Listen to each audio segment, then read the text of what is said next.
What if I told you that the biggest threat to American sovereignty isn't who we let in, but who we keep out? We've all heard the warning. It's on the news constantly.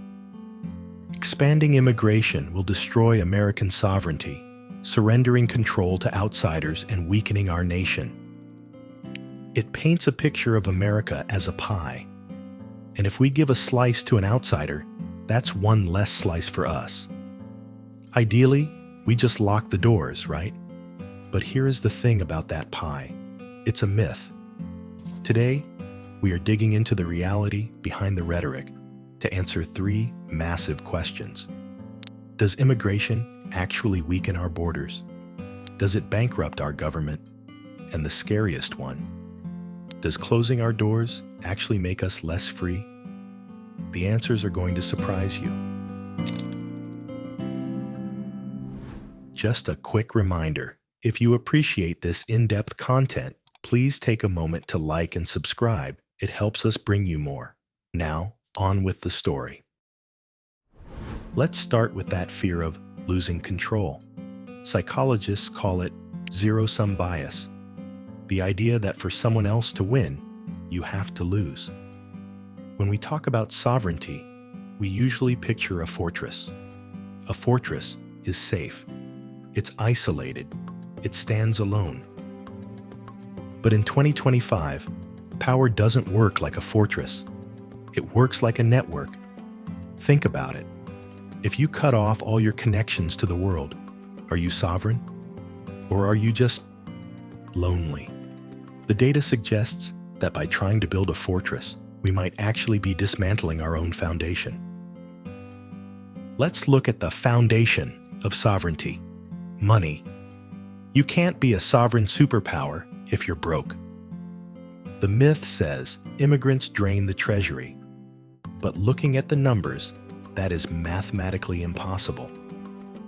A 2024 report from the Congressional Budget Office looked at the recent surge in immigration. They didn't find a drain. They found a rocket booster. They projected that this immigration surge will add nearly $9 trillion to the U.S. GDP over the next decade. And even better, it reduces the federal deficit by almost $1 trillion. Because that $9 trillion isn't magic. It's labor. It's innovation. Since 1965, as the foreign-born population rose to about 14%, America didn't collapse. We became the global leader in technology and patents. In fact, national security experts Margaret Stock and Teresa Cardinal Brown argue that reforms, like increasing H-1B visas, are exactly what secured this tech dominance, proving that inviting talent strengthens our national autonomy without compromising it. That's not surrendering sovereignty, that is funding it. But right now, we are sabotaging that funding.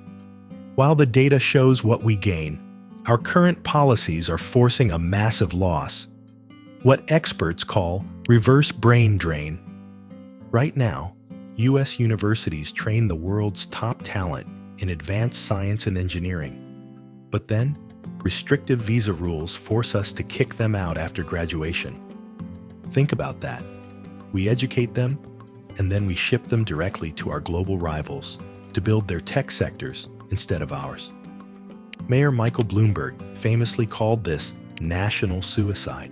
Handing our best trained talent to our competitors isn't protecting American sovereignty. It's sabotaging it. We train them here, then force them to work for our competitors. Does that strategy make any sense to you? Let us know. Is this protection or self-sabotage? But money is one thing. What about national defense? This is where the fortress mindset completely backfires. You might think restricting immigration protects our military, but actually, it's emptying the ranks.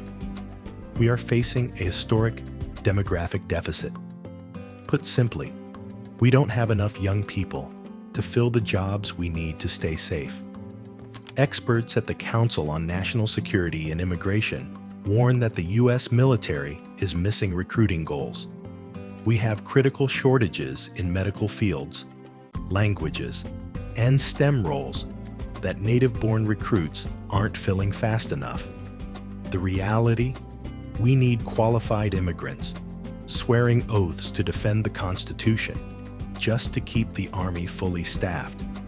If we can't recruit enough soldiers to defend the nation because we closed the door on willing talent, have we really protected our sovereignty, or have we disarmed it? But sovereignty isn't just about defending our soil.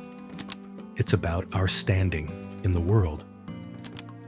We think closing borders makes us powerful, but look at the passport data. The Henley Passport Index measures real travel freedom, specifically how many countries our citizens can visit without the hassle of needing a visa. In 2025, the US actually fell in the rankings. Why?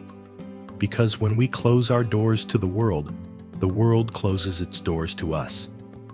Meanwhile, countries with more open reciprocity, like Canada, rank higher. By trying to be a fortress, we actually lost some of our own freedom to move. Here is the tough question. Would you accept stricter borders here if it meant your own passport became weaker abroad? Type yes or no below. Now, we know what you might be thinking, but we need rules. We can't just have chaos.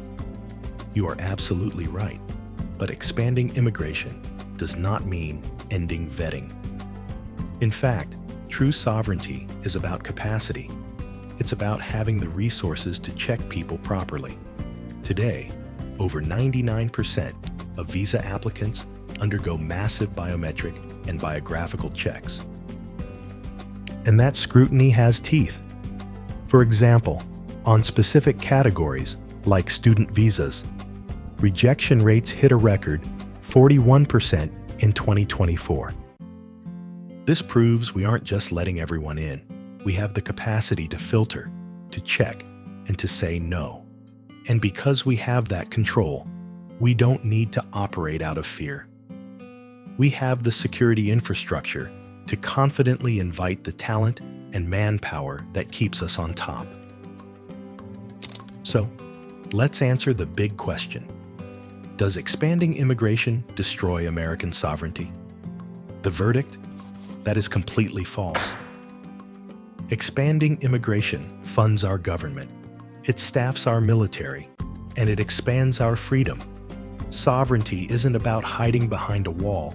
It's about being strong enough to invite the world in, on our terms. As Attorney Chris Ingram puts it, expanding immigration affirms American sovereignty by attracting the world's best to our cause, reinforcing our leadership and values without yielding an inch of control. In this video series, Attorney Chris Ingram and his team are debunking false narratives to raise awareness about the positive impact immigrants have always had on making America great. We'd love to read your thoughts in the comments below, so stay tuned for our next video where we take on another immigration myth.